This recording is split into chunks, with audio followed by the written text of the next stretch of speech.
El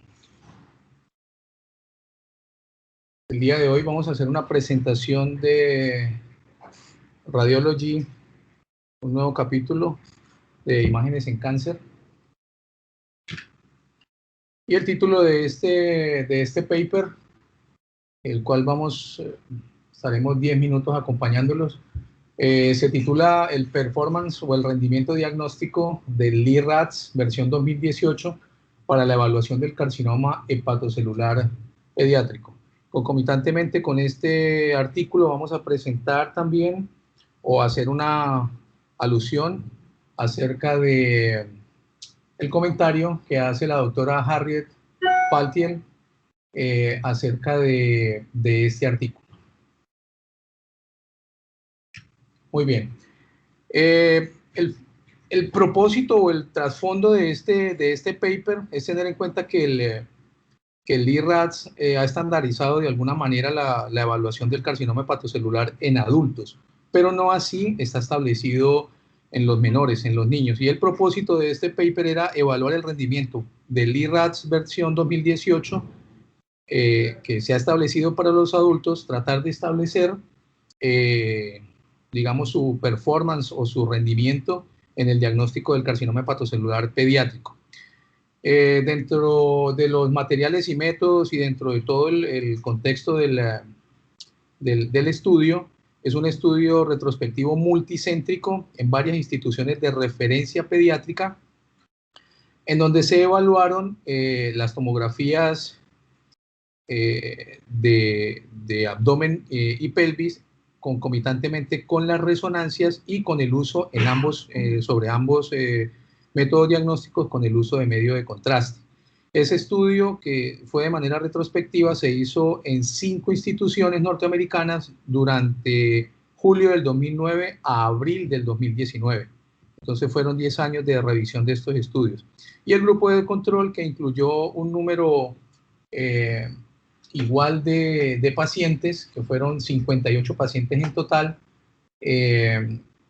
fueron los que se estableció como el grupo de control. Dentro de las características del estudio, las evaluaciones fueron hechas por 3 radiólogos, todos ellos con experiencia en la parte pediátrica y en la parte de cuerpo, y obviamente se trataba de establecer cuál era la sensibilidad y la especificidad del LIRADS versión 2018 que se utilizó para la evaluación de estos pacientes pediátricos. Bueno, muy bien. En términos generales, acá hay unos datos relacionados con las características del paciente, la distribución que se hizo de los pacientes, las patologías subyacentes que tenían estos pacientes pediátricos relacionados con patologías tanto de origen congénito como a algunas patologías que habían sido adquiridas. Y como se pretendía, finalmente era tratar de determinar la sensibilidad y la especificidad que se obtenía con la evaluación tanto de la resonancia como de la tomografía a través de los 3 lectores que habían participado en el estudio.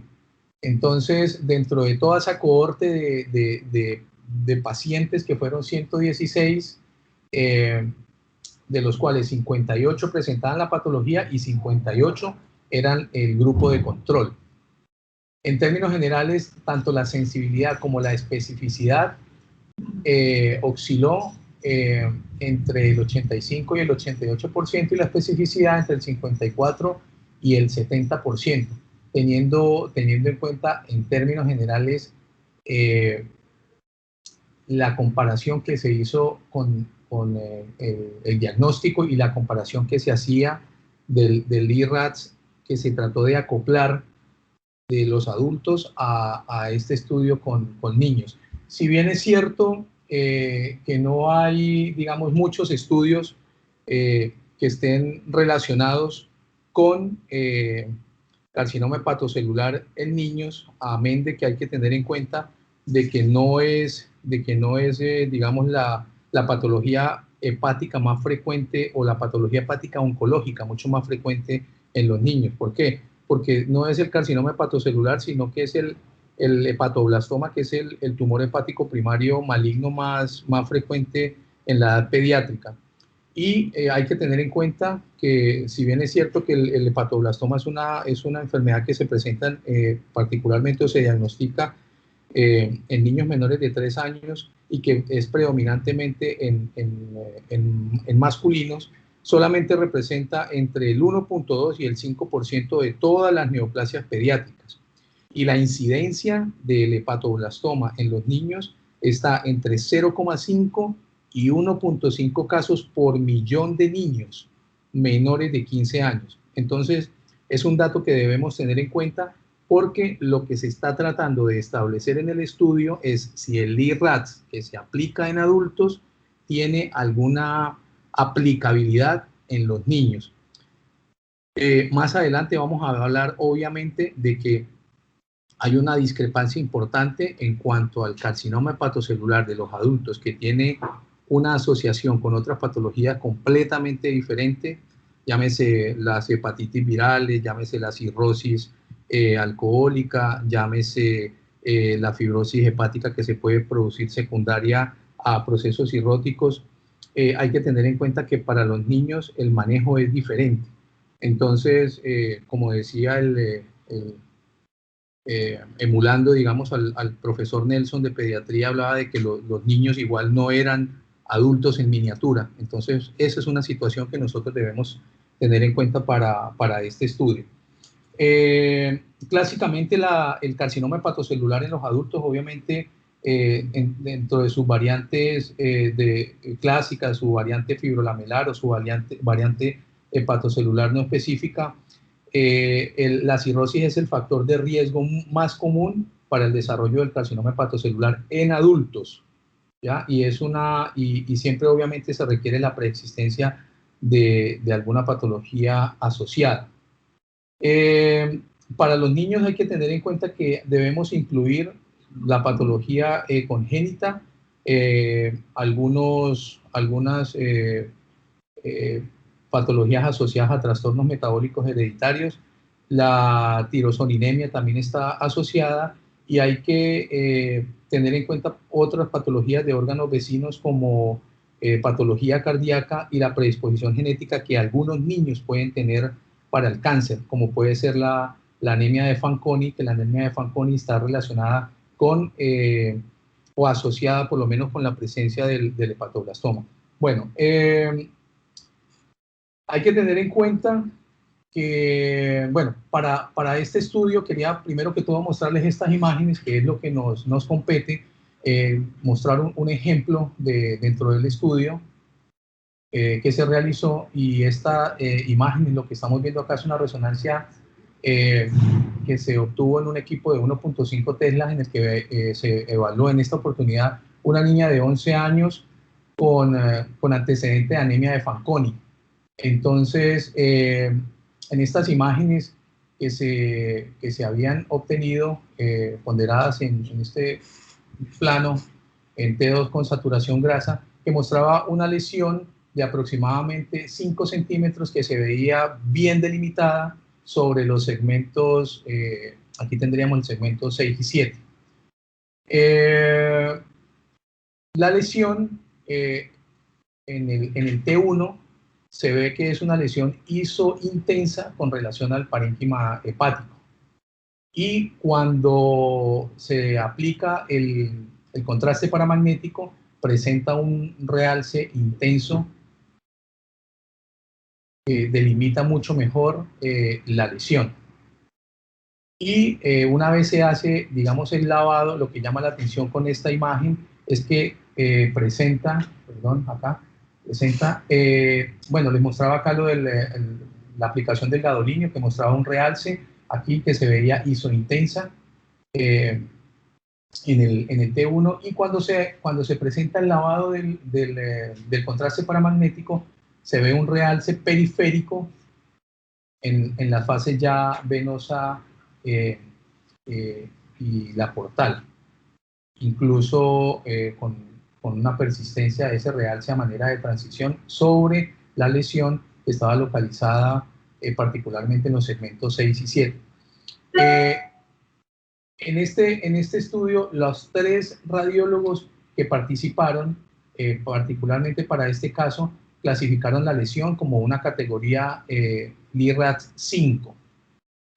Obviamente hay que tener en cuenta que se estaban basando en el LIRADS de los adultos. Y la biopsia había confirmado que esta paciente lo que presentaba era un carcinoma hepatocelular. Eso era lo que había confirmado la biopsia. En este otro ejemplo, estamos viendo una niña de 10 años. No hablan de los antecedentes clínicos de esta paciente. Y en la imagen axial, en esta imagen, en este plano axial de la resonancia, en un spin, en un eco spin ponderada en T2, mostraba una lesión de esta es la lesión, mostraba una lesión, aquí la tenemos, de aproximadamente 10 centímetros sobre los segmentos correspondientes al hígado, segmentos 5, 6 y 7. Era una lesión isointensa sobre el parénquima hepático en esta imagen ponderada en T2. La lesión se mostraba isointensa en imagen en tiempo de relajación longitudinal con saturación grasa previa a la administración de contraste. Entonces veíamos que la lesión era isointensa con relación al parénquima hepático. En esta imagen se mostraba un realce intenso en la imagen con la fase de administración del contraste paramagnético y que había presentado un lavado rápido. Vemos como acá el sitio de localización de la lesión había hecho un lavado rápido. Y posteriormente se ve discreta hipointensidad ya en la fase de transición. Ya en la fase más tardía se ve con poca, digamos, con un lavado un poco más lento del contraste paramagnético. Entonces, dentro de las categorías estrictas del LIRADS de los adultos, esta lesión había sido clasificada como, para los 3 radiólogos que participaron en el estudio, había sido clasificada como un LIRADS 2 y entre LIRADS 2 y LIRADS 4. Y finalmente el diagnóstico de patología que se informa en el estudio había sido de un carcinoma hepatocelular. En esta imagen lo que quería mostrarles, o lo que pretendía mostrar en el paper, era cómo cada uno de los 3 radiólogos que habían participado en el estudio, dependiendo de las clasificaciones LIRADS 1 a LIRADS 5 y el LIRADS que presentaba invasión vascular, en este estudio lo que pretendía mostrar es que los 3 lectores habían acertado en la mayoría de los pacientes, por no decir en todos los que habían presentado por histopatología el carcinoma hepatocelular, la invasión vascular. Es decir, no hubo ninguna duda en cuanto a que la evaluación del LIRADS con invasión vascular había sido definida o había sido determinada, es decir, habían acertado.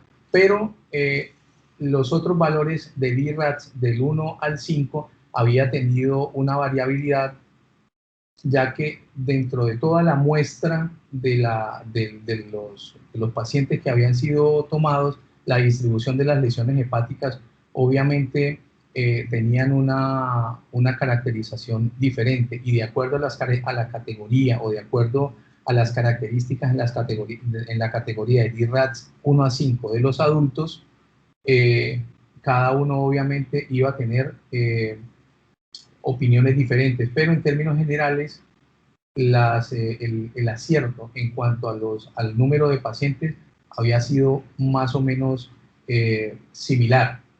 Entonces, aquí lo que estaban también además mostrando eran los pacientes que habían sido diagnosticados con carcinoma hepatocelular, los que no habían tenido lesiones malignas, o por lo menos de características malignas para el carcinoma hepatocelular, que es lo que está establecido con el color naranja, y las lesiones benignas.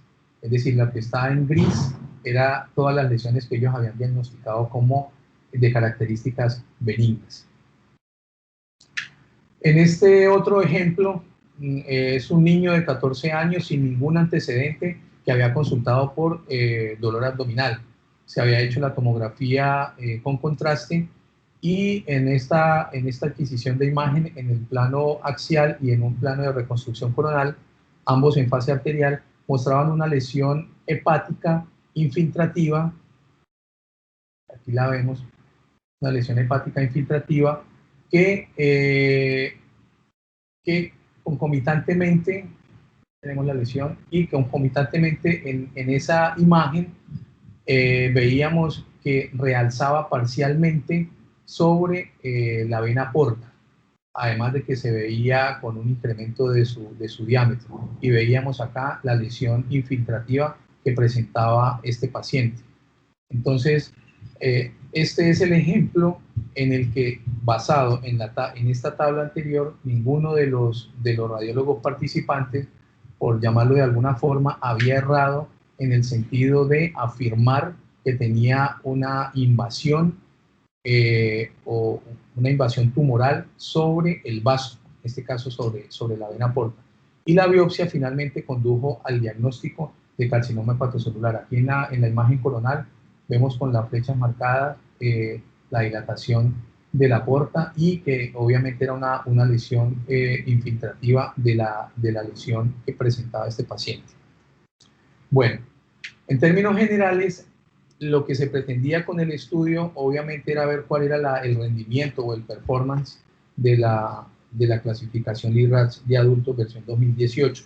Entonces, en esta tabla, de alguna manera, se resume tanto la sensibilidad como la especificidad del estudio, teniendo en cuenta digamos, los factores asociados de riesgo o las patologías asociadas que tenían estos niños para desarrollar las lesiones a nivel hepático. Entonces, la sensibilidad se estableció entre el 58 y el 68%, en términos generales para los tres lectores. Ese fue el rango de la sensibilidad. Y el rango de especificidad estuvo entre el 56 y el 63%, es decir, tanto esos dos valores obviamente no eran estadísticamente significativos y a todas luces mostraban de que no era, digamos, el método o la manera más óptima o adecuada para tratar de hacer el abordaje de los niños que tenían lesiones hepáticas usando el LIRADS versión 2018 establecido para adultos. En esta imagen muestra la distribución de las lesiones hepáticas de todos los carcinomas hepatocelulares, de las neoplasias hepáticas que no estaban relacionadas con el carcinoma hepatocelular y las masas hepáticas benignas en los niños que habían presentado un mayor riesgo de lesiones hepáticas. Entonces, aquí estábamos viendo los casos que se habían presentado con invasión vascular, las lesiones que estaban a distancia y los 5 tipos del LIRADS de los adultos. Entonces, aquí lo que nos está mostrando, como les dije inicialmente, es la distribución de las lesiones hepáticas, de todo lo que se había estudiado. Bueno, esta imagen lo que nos está mostrando es una resonancia magnética en una niña, se obtuvo con un equipo de 3 Teslas, en una niña de 8 años que había presentado inicialmente como diagnóstico de trabajo una atresia biliar. En esta primera imagen, es una imagen en secuencia Spin-Echo con saturación grasa que mostraba una imagen localizada en esta región que se ve isointensa con relación al parénquima hepático sobre los segmentos 5 y 6. La imagen ponderada en T1 mostraba la lesión, pero de características isointensas en comparación con el parénquima hepático. Y al suministro del contraste paramagnético mostraba un realce intenso con la administración del contraste paramagnético. Finalmente, los tres lectores, los tres radiólogos que han participado en este estudio, identificaron la lesión como una categoría BRAT 5.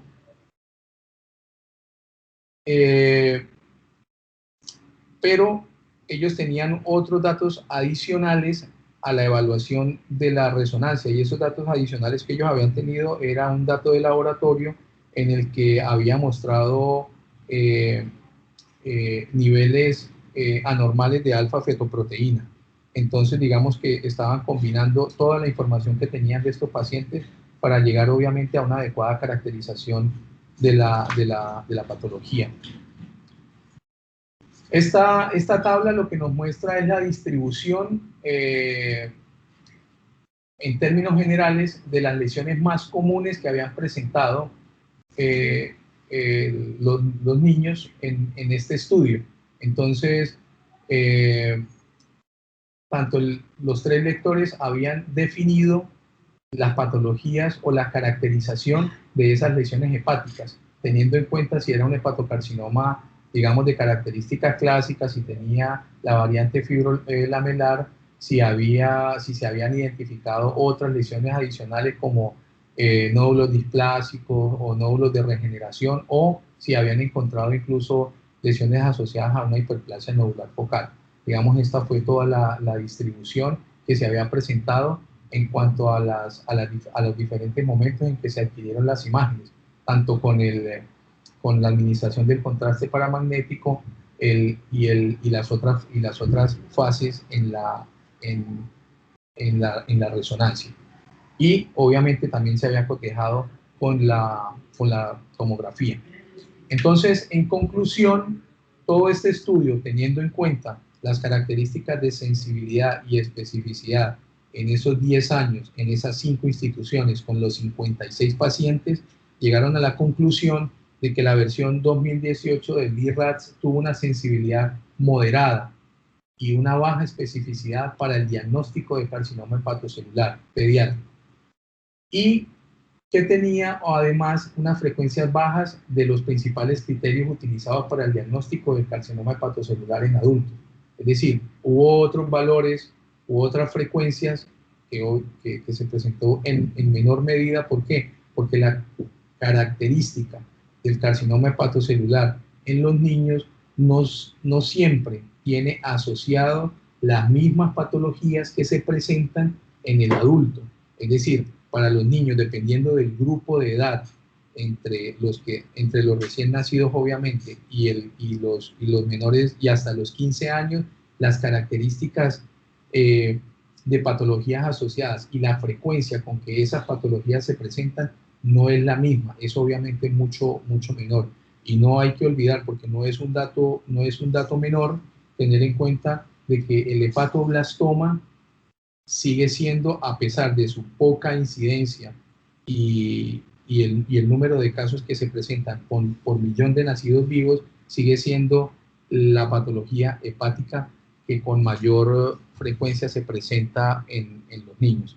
Esa fue entonces la conclusión final de ese estudio. Muchas gracias.